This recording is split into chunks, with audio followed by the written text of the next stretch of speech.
ఇశ్రాయేలీలు ఏ విధంగా ఏర్పడ్డారు? యాకోబును ఇశ్రాయేలుగా దేవుడు మార్చినప్పుడు ఇశ్రాయేల్ దేశం నేటి వరకు కూడా ఎంతో ఆశ్రదించబడినటువంటి దేశం. కాబట్టే ప్రపంచ దేశాల దృష్టి అంతా కూడా ఇశ్రాయేలు మీద ఉంది. ఎందుకంటే ఒకరోజు ఇశ్రాయేలు దేశంలో మరి దావీదు సింహాసనం మీద కూర్చొని యేసు ప్రభు పరిపాలించబోయే దినాలు వస్తున్నాయి. 1000 ఏళ్ల పరిపాలన ఉంటుంది. అప్పుడు యేసు ప్రభు సేవ చేసినటువంటి వాళ్ళందరూ బలా నమ్మకమైన మంచి దాసుడా, నేను అనేక పట్టణం మీద నేను నియమిస్తానని చెప్పిన వాగ్దానము అన్నీ కూడా నెరవేరుతాయి. అది తెలుసుకున్నప్పుడే మనకి నెమ్మది, శాంతి, సమాధానం. కావాలంటే యేసయ్య, లేదంటే మీ ఇష్టం. అలాగా ఆ చాయిస్ కూడా దేవుడు మనకి ఇచ్చేశారు. మరి ఇశ్రాయేలు అనే మాటకు హీబ్రూలో ఇషియాల్ అంటే soldier of God, God's prince, పోరాడి గెలిచినటువంటి యోధుడు, దేవుని యొక్క ప్రిన్స్. ప్రిన్స్ అంటే రాజకుమారుడు అనే పేరు అది యాకోబుకి ఇచ్చారు. మనల్ని కూడా రాజులైన యాజక సమూహంగా చేశారని బైబిల్ గ్రంథంలో రాయబడింది కదా. మరి ఫిలిప్పీయులకు రాసిన పత్రికలో ఉంటుంది, మిగతా పత్రికల్లో నూతన నిబంధనలో. అబ్రహాము నుంచి తండ్రి అయిన ఇస్సాకు నుంచి యాకోబు, తాత తండ్రి యాకోబు మనవడు. దేవుని గురించి చాలా విషయాలు విన్నారు. ఎందుకంటే ఆ కాలంలో వాళ్ళకి దేవుడు చాలా దీర్ఘాయువునిచ్చారు. కాబట్టి దేవుని మీద విశ్వాసము కలిగింది. కాబట్టే మరి దేవుని వాగ్దానాలు విన్నాడు. అబ్రహాంకి ఇచ్చిన వాగ్దానము ఇస్సాకుకు, మరి అబ్రహాంకి ఏమని ఇచ్చారు? నిన్ను గొప్ప జనముగా చేసి నిన్ను ఆశ్రదించి నీ నామను గొప్ప చేసేదను, నీవు అనేకులకు ఆశ్రితకరంగా ఉంటావు, నిన్ను ఆశ్రదించేదను నువ్వు ఆశ్రితకరంగా ఉంటావు, నిన్ను ఆశ్రదించు వారిని నేను ఆశ్రదిస్తాను, నిన్ను దూషించు వారిని నేను శపిస్తాను. అంటే సాతాను, నేను దూషకుడు, వంచకుడు. తర్వాత నిన్ను భూలోకంలోని వంశం అన్నిటికీ ఆశ్రితకరంగా చేస్తానని ఆదికాండము 12వ అధ్యాయము 2-3 వచనాల్లో ఉంటుంది. అలాగా ఆశ్రదించేటువంటి దేవుడు. ఆశీర్వాదములన్నీ కూడా అబ్రహాము తాత యాకోబుకి చెప్పుండడా, ఇస్సాకుకి చెప్పుండడా? ఇస్సాకును బలిమ్మన్నారు దేవుడు. నువ్వు నీకు ఒక్కగానొక్క కొడుకు. దాదాపు 25 సంవత్సరాల తర్వాత 100 సంవత్సరాల వయసులో, షారాకి 90 సంవత్సరాల వయసులో అబ్రహాముకి ఇచ్చిన వాగ్దానం ప్రకారం ఇస్సాకు పుడతాడు. నువ్వు ప్రేమించుచున్నటువంటి నీ ఒక్కడైన కుమారుని దేవుడు స్ట్రెస్ చేస్తారు. అలాగా బలిమ్మంటారు. మరి దేవుని ప్రేమ అంతది గొప్పది. దేవుడు కూడా తన సొంత కుమారుని యేసుప్రభుని లోకానికి పంపించారు, త్యాగం చేశారు. కాబట్టి త్యాగాన్ని కూడా దేవుడు గౌరవిస్తారు. త్యాగం చేసిన వ్యక్తిని ఇంకా గొప్పగా ఆశీర్దిస్తారు. ఇంకా గొప్ప శ్రమలు కూడా వస్తాయి. వచ్చినప్పుడే గొప్ప పరీక్ష వస్తే గొప్ప విజయం.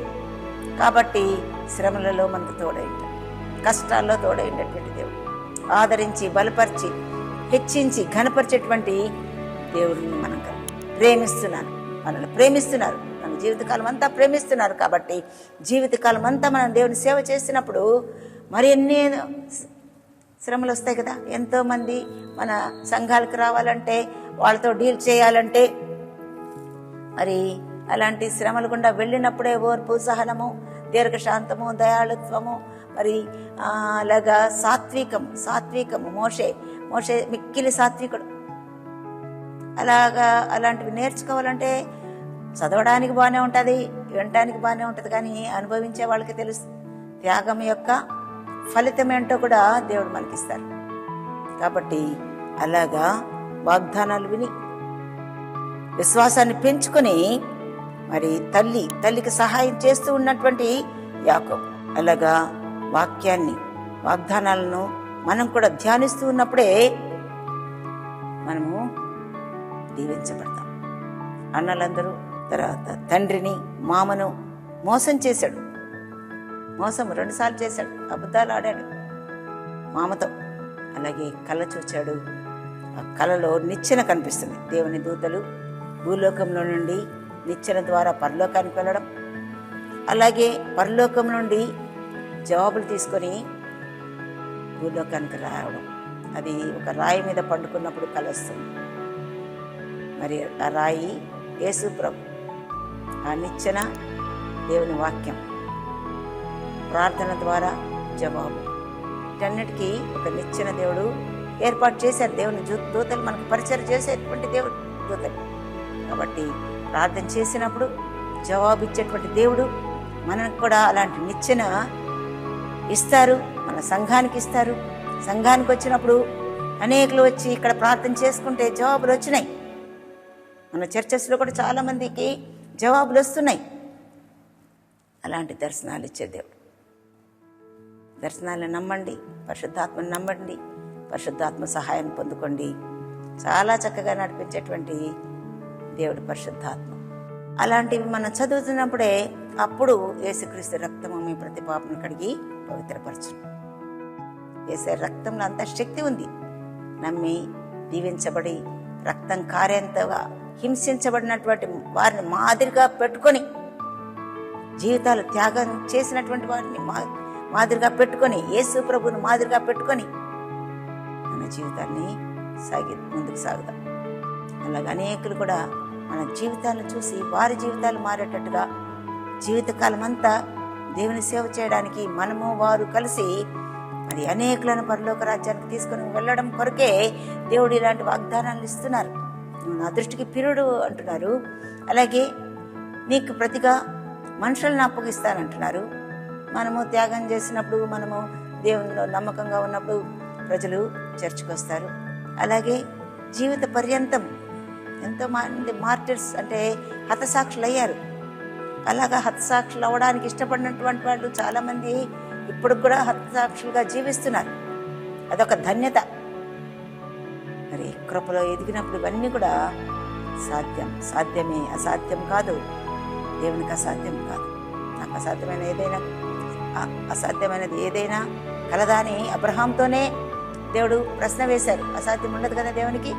మనకే సాధ్యం అసాధ్యం, సాధ్యం కాదు, అసాధ్యం సాధ్యం అనుకుంటున్నాం, సాధ్యం అవుతుంది అనుకుంటున్నాం. కానీ ఏది ఏమైనా ప్రతి అసాధ్యాన్ని సాధ్యంగా చేసి, సఫలం చేసి, మన కోరికలు సిద్ధింపచేసి, మన ఆలోచన యావత్తును సఫలపరిచేటువంటి దేవుడు. మేలు కలుగునట్టుగా సమస్తము సమకూడి జరిగిస్తున్నారు. అది రోమాపత్రిక 8వ అధ్యాయము 28వ వచనంలో ఉంటుంది. వాక్యాన్ని చదవాలి, చదివితేనే ఇవన్నీ తెలుస్తాయి. అందరినీ దేవుడు దీవించునుగాక.